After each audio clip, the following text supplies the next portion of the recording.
L'échiquier international, soyez les bienvenus. Des Razaouis pris au piège par des obus sionistes, mais c'est l'ensemble des 1,9 million d'habitants qui vivent dans un calvaire avec le risque non des moindres de perdre la vie à n'importe quel moment. 1,9 million de Palestiniens qui dépendent de l'aide financière de l'UNRWA. UNRWA, l'Office de secours et des travaux des Nations Unies pour les réfugiés de Palestine dans le Proche-Orient. Eh bien, à compter d'aujourd'hui, la France, le Royaume-Uni, l'Allemagne, l'Italie, les Pays-Bas, la Finlande, pour ne citer que les États-Unis, bien sûr l'Australie ou le Canada, ont décidé de suspendre toute aide financière à l'Office des réfugiés pour les Palestiniens. La raison, suite à des allégations selon lesquelles certains membres de son personnel auraient eu des liens avec la résistance palestinienne. On questionne l'ensemble de cette polémique, son narratif et surtout sa temporalité, car on parle de faits dénoncés il y a 4 mois.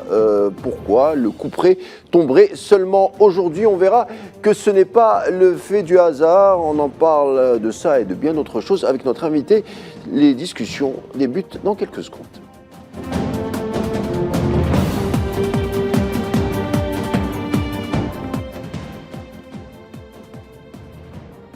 Et je vous le disais, dès l'entame, plusieurs pays ont décidé de suspendre leur financement à l'endroit de l'UNRWA, l'Office de secours et des travaux des Nations Unies pour les réfugiés de Palestine dans le Proche-Orient. Le secrétaire général de l'Organisation de la libération de la Palestine, Hussein El-Shir, a appelé les pays à revenir sur leur décision car elle présente de grands risques politiques et humanitaires. Le secrétaire général des Nations Unies a exhorté Antonio Guterres, de sa part, a exhorté les pays de revenir également sur leurs décisions afin de peut-être améliorer le sort, si on peut le dire ainsi, des Palestiniens qui vivent un calvaire depuis le 7 octobre. En tout cas, on essaye de voir les dessous de cette affaire avec notre invité du jour. Il s'agit de Youssef Bousmah. Youssef Bousmah, bonsoir.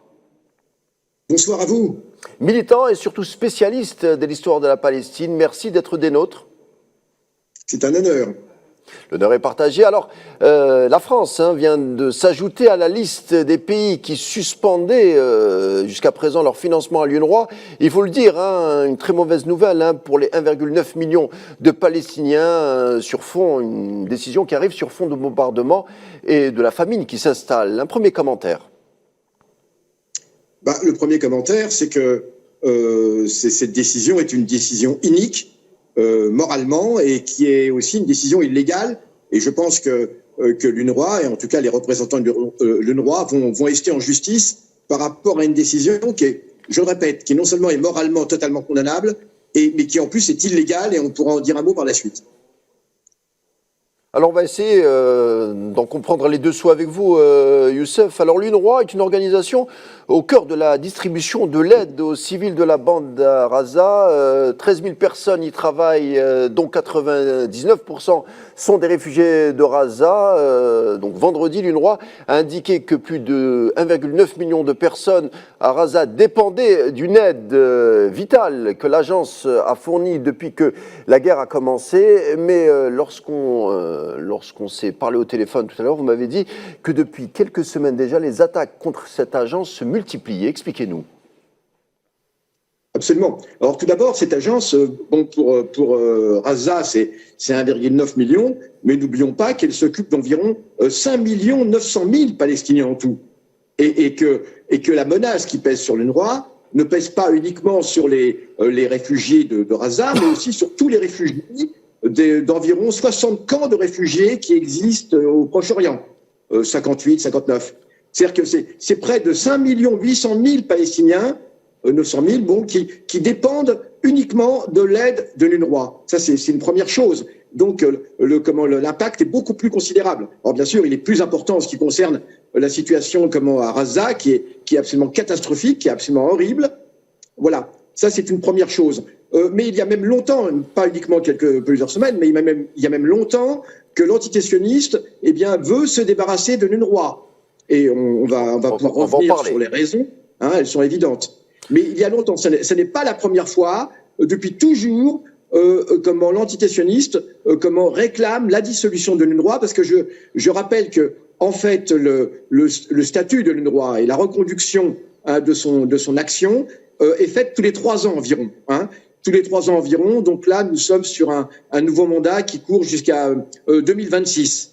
D'accord? Et donc, tous les 3 ans, à chaque fois, eh bien, l'entité sioniste fait pression, par l'intermédiaire de ses représentants, faut dire les choses comme elles sont, les États-Unis entre autres, pour que l'UNRWA soit dissoute, soit purement et simplement dissoute.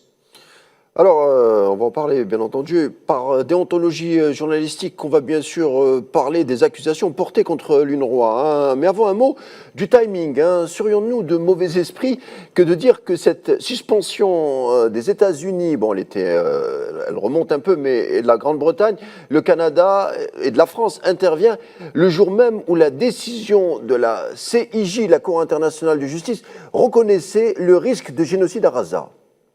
Bien sûr.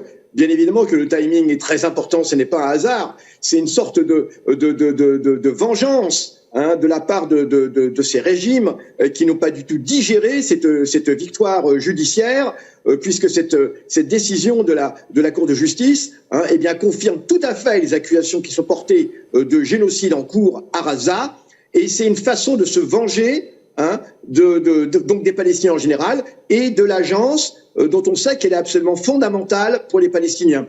Juste un exemple, il faut comprendre que 70% de l'action de cette agence, hein, avec un budget en gros pas loin d'1 milliard, 70% de l'action de cette agence depuis sa création en 1949, eh bien, porte sur l'éducation.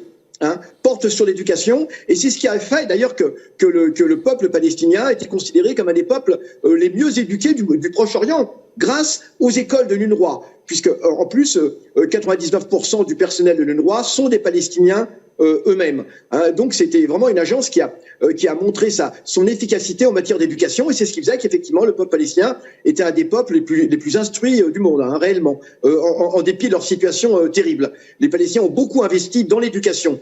Hein. Donc par rapport à cela, il s'agit évidemment d'un timing qui est évident. Il s'agit par ces accusations qui sont complètement fallacieuses. N'oublions pas que ces accusations sont portées par l'État d'Israël lui-même. C'est-à-dire que l'État d'Israël lui-même, qui prétend avoir des sources qu'il n'a toujours pas données d'ailleurs, hein, suite à des interrogatoires menés, et on sait de quelle façon ces interrogatoires ont pu être menés, de militants palestiniens qui ont été arrêtés et qui auraient avoué qu'ils travaillent également pour l'UNRWA. Alors, je n'arrive pas à comprendre comment cet État, qui est un État menteur, hein, dont on sait, dont les derniers mensonges sont connus, les histoires de bébés décapités, à tous les niveaux, c'est un État qui a été fondé sur le mensonge. Rappelons que c'est un État qui s'était engagé, lorsqu'il a été admis à l'ONU en 1949, c'est un État qui s'était engagé à respecter toutes les résolutions de l'ONU. Et entre autres, la résolution 194 sur le droit au retour des réfugiés, précisément. Et qui, bien sûr, c'est un État qui n'a jamais appliqué cette résolution. Or, comment aujourd'hui, alors que l'on sait que cet État ment sans arrêt, hein, sur la foi de prétendues preuves obtenues par des interrogatoires menés par le Shin Bet, les services israéliens, hein, eh bien uniquement sur la foi de ces prétendues preuves, comment ces États aujourd'hui, ces États occidentaux, peuvent-ils donner suite à ces accusations? C'est absolument incroyable. C'est absolument incroyable. C'est complètement surréaliste. D'abord, non seulement les preuves n'ont pas été apportées, mais en plus, quand bien même, comment la mise en accusation de 13 personnes, hein, au sein de l'UNRWA, pourrait remettre en question l'action de 30 000 membres de personnel de l'UNRWA et mettre en péril hein, le secours qui est apporté à plus de 5 600 000 Palestiniens. Alors, on marche vraiment sur la tête. Et comment ces pays occidentaux peuvent-ils d'abord donner suite à ces accusations? Mais on va le voir, en même temps, elles sont illégales. Cette suspension de l'aide, elle est illégale. Alors justement, il y a une relation hein, entre la CIJ et l'UNRWA, puisque la CIJ est en partie, les éléments qu'elle a fournis à La Haye, c'est des éléments qui étaient basés sur les rapports de l'UNRWA hein, et les alertes répétées de son commissaire général Philippe Lazzarini, qui sont considérés comme des sources fiables et crédibles par les juges internationaux. Bien sûr, l'UNRWA, évidemment, a contribué énormément à instruire le dossier d'accusation dans l'entité sioniste. Et pourquoi? Tout simplement parce que l'UNRWA est sur le terrain. C'est maintenant une des très rares agences qui est sur le terrain à Gaza, au contact des réfugiés. N'oublions pas que de nombreux membres de l'UNRWA ont été tués ont été assassinés au cours de cette opération en cours, que des élèves de l'UNRWA, des classes entières ont été dévastées. N'oublions pas que l'armée israélienne a pris comme cible des écoles de l'UNRWA. Un grand nombre de ces écoles ont été détruites, avec des élèves qui ont été tués, avec des enseignants qui ont été tués, avec des membres du personnel qui ont été tués. Alors l'UNRWA, c'est pas uniquement des enseignants, c'est aussi des médecins, des pharmaciens, des assistants sociaux, autant de personnes qui font partie des victimes actuellement des victimes de cette opération génocidaire sur Gaza. Alors c'est une façon de se venger, effectivement, pour l'antitissionniste.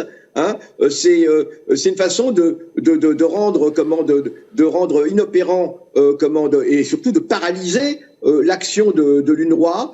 Et de la punir, hein, de participer à cette à la mise en accusation, à la juste mise en accusation. Si vous me permettez, Youssef, ce sont des faits aussi qui sont dénoncés, qui remontent il y a 4 mois. Hein. Pourquoi attendre aujourd'hui? C'est quoi on a l'impression que c'est une sorte de pare-feu, pour détourner l'attention de la presse et aussi des citoyens de par le monde. Des accusations de génocide, c'est une sorte de quoi? On punit l'UNRWA?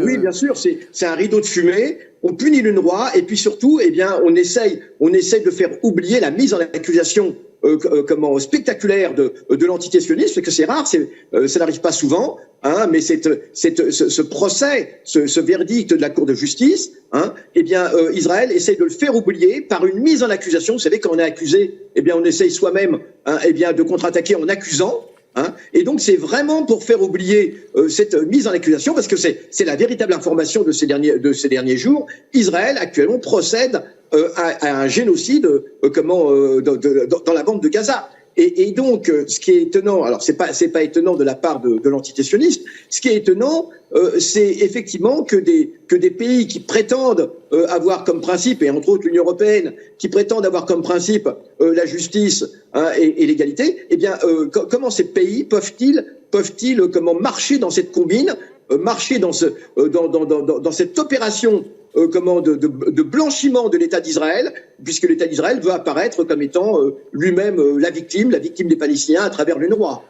Alors un mot justement sur ces accusations, on en parle depuis tout à l'heure. L'entité sioniste suspecte plusieurs employés de l'UNRWA d'avoir participé à l'assaut du 7 octobre il y a 4 mois. Donc l'UNRWA avait immédiatement renvoyé les supposés accusés sans enquête. Hein. Philippe Lazzarini s'est dit tout de suite choqué qu'une telle décision soit prise sur la base présumée de quelques individus, quand bien même accusés ou pas, peu importe, combien même quelques employés anciens ou récents auraient participé à l'assaut du 7 octobre, il faudrait une enquête indépendante. Or, en droit, on distingue toujours les actes des personnes avec la politique organisationnelle de l'entité en question. Là, on attaque la politique organisationnelle tout court. C'est comme si, je ne sais pas moi, des employés de la Croix-Rouge, quelques-uns, commettaient des crimes ou des délits. Est-ce qu'il faudrait dissoudre toute l'organisation? Ça ne tient pas la route. Mais exactement, vous avez parfaitement raison. Quand bien même des personnes, on finirait par effectivement prouver, et encore faut-il apporter des preuves réelles, quand bien même, de quel droit va-t-on suspendre le financement? Parce qu'en plus, alors ce financement est suspendu alors même qu'il y a une enquête en cours, et une enquête interne de l'UNRWA. Depuis quand prend-on des mesures conservatoires et suspend-on va-t-on suspendre en tout cas cette aide alors même qu'il n'y a aucune preuve qui est apportée? Mais vous avez raison de le dire, quand bien même, par exemple, si la Croix-Rouge, si des personnes membres de la Croix-Rouge étaient convaincues de certains délits, hein, eh bien, de quel droit va-t-on accuser la direction de la Croix-Rouge? Va-t-on accuser toute cette organisation et va-t-on suspendre les activités de la Croix-Rouge?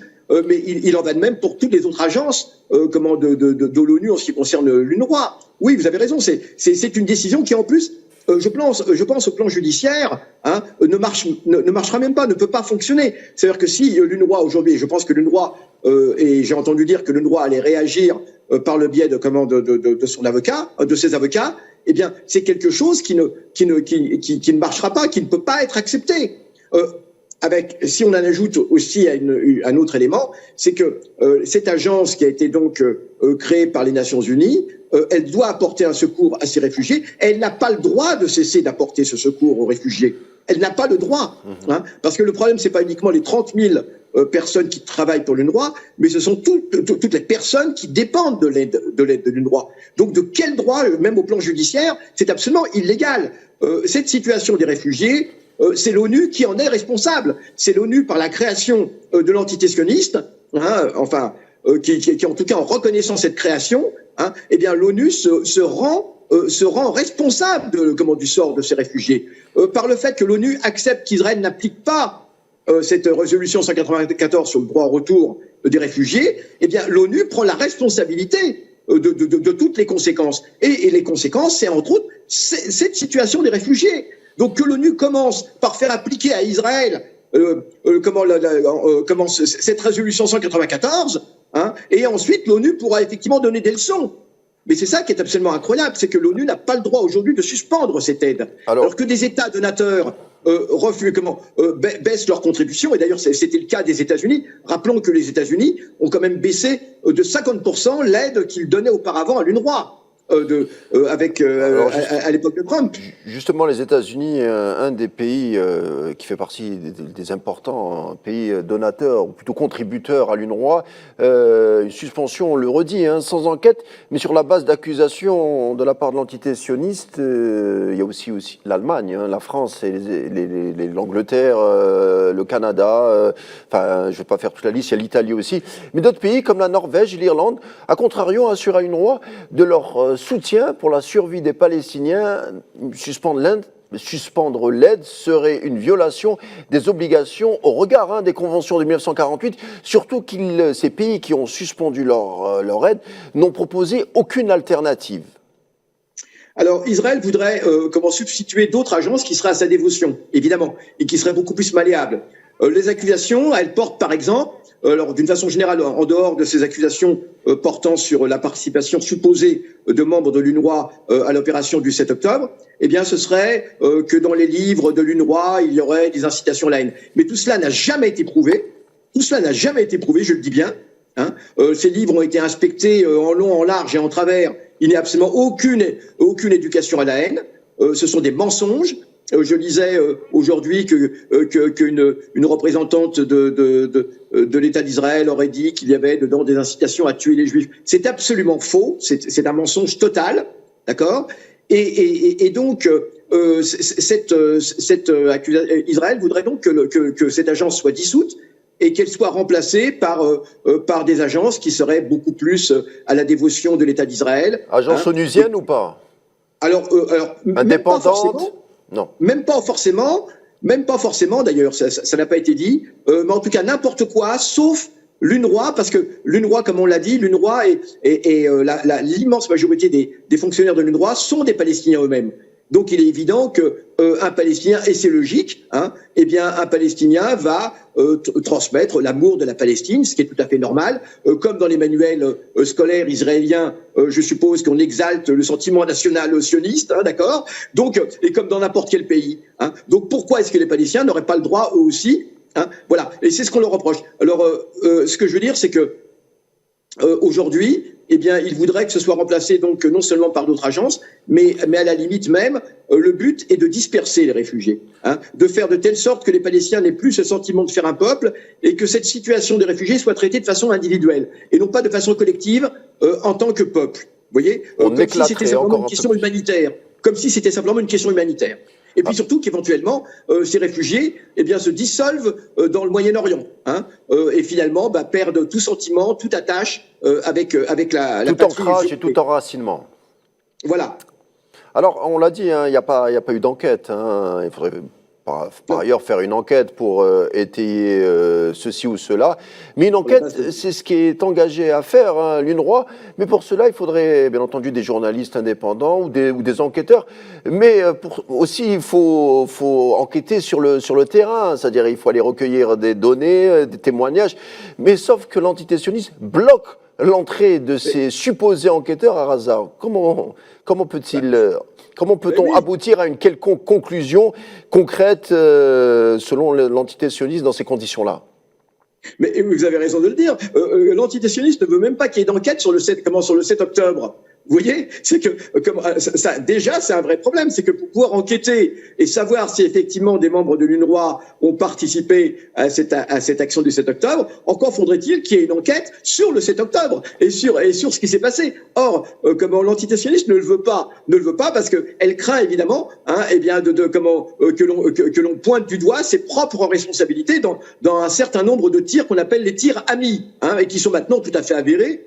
Puisque même des journalistes de l'entité sioniste ont eux-mêmes révélé, ont eux-mêmes reconnu qu'un certain nombre et un grand nombre même de victimes du 7 octobre l'ont été par des tirs amis, enfin des tirs de l'armée sioniste. Alors dans ces conditions, comment peut-on enquêter? Non, le but est de jeter la suspicion, comme d'habitude, et à partir uniquement d'une suspicion, eh bien, de terrifier, de terroriser, parce que c'est un acte terroriste, encore une fois, ces régimes, ces régimes occidentaux, pour les amener à aller dans le sens de l'antidécision, et puis surtout de faire oublier l'opération de génocide qu'il y a en cours, parce que pendant le même temps qu'Israël commet ces méfaits, et ils sont très importants, et d'ailleurs le verdict de la Cour de justice internationale, eh bien, montre bien qu'il y a des crimes qui sont commis actuellement, qu'il y a des crimes de génocide. Alors même si la décision finale est plus longue, mais tout le monde sait très bien qu'il y a des crimes de génocide, des crimes de guerre, des crimes contre l'humanité,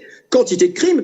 Comment se fait-il que les États occidentaux, pour autant, ne suspendent pas leur aide à l'entité sioniste? Parce que c'est ça qu'il faut dire, c'est que l'entité sioniste elle-même reçoit une aide considérable, et entre autres, à travers ce qu'on appelle l'accord d'association Union européenne, si je pense à l'Union européenne, l'accord d'association Union européenne-État d'Israël, qui par exemple, eh bien, permet à Israël d'exporter ou d'importer, donc de faire du commerce avec l'Union européenne sans payer aucun droit de douane. Cela rapporte annuellement des centaines de millions à l'entité sioniste. Comment se fait-il que par exemple cette aide ne soit pas suspendue? Comment se fait-il que l'aide militaire que la France et d'autres pays apportent à l'entité sioniste ne soit pas suspendue, alors que les accusations portées contre l'entité sioniste sont, elles, non seulement extrêmement graves, mais bien réelles, puisqu'elles viennent d'être validées par la Cour de justice internationale? Alors, Youssef, en guise de conclusion, on dira quoi? On dira que l'UNRWA serait une entrave au projet sioniste de transfert de population, et sans l'UNRWA, il y a aussi plus de droit au retour. Mais oui, parce que l'UNRWA, ce sont aussi des témoins très importants de ce qui se passe sur place. Et cela fait partie de la tentative d'éliminer tous les témoins. Vous savez, quand vous commettez un crime, qui plus est un crime de masse, vous commencez par supprimer les témoins. C'est ce que fait tout criminel. Et donc l'UNRWA, non seulement l'UNRWA participe, comme c'était d'ailleurs dans son intitulé. L'intitulé, c'est de secours et aussi d'activité. C'est-à-dire que le but est aussi de donner de l'activité, du travail, d'éduquer, voilà. Et État d'Israël veut que le peuple palestinien, tout simplement, n'existe plus en tant que peuple. Alors, il faut supprimer l'UNRWA en tant qu'élément de reconstitution du peuple palestinien, très important, mais aussi supprimer les témoins de ce qui se passe. Et on le voit bien, la pression israélienne actuellement consiste à pousser de plus en plus les Palestiniens vers Rafah, vers la frontière égyptienne. Et d'ailleurs, c'est le but des opérations qui sont à venir. Ces jours-ci, maintenant, ça va être le but, ça va être d'attaquer Rafah. Alors, on espère que l'Égypte va tenir bon. Il y a une grosse opposition, notamment en ce qui concerne ce qu'on appelle le couloir de Philadelphie, et où l'entité sioniste voudrait s'installer, etc., pour surveiller absolument. Et on espère que l'Égypte va tenir bon de ce point de vue, parce que c'est le prochain objectif. Alors donc l'UNRWA, de ce point de vue, est un danger, est un obstacle en tant que témoin de ce qui se passe et en tant que secours essentiel. On le voit à travers les images que vous diffusez actuellement. L'hiver est dur actuellement sur Gaza. L'hiver est très dur, avec beaucoup de pluie, et c'est absolument incroyable que le monde laisse faire cela, et accepte une telle injustice, et surtout donne crédit à l'État menteur. Moi, j'appelle Israël, c'est un État criminel, c'est surtout un État menteur. C'est un État dont toute l'existence est basée sur le mensonge. Et ça sera notre conclusion. Je n'arrive pas à comprendre. Et ça sera notre conclusion, Youssef.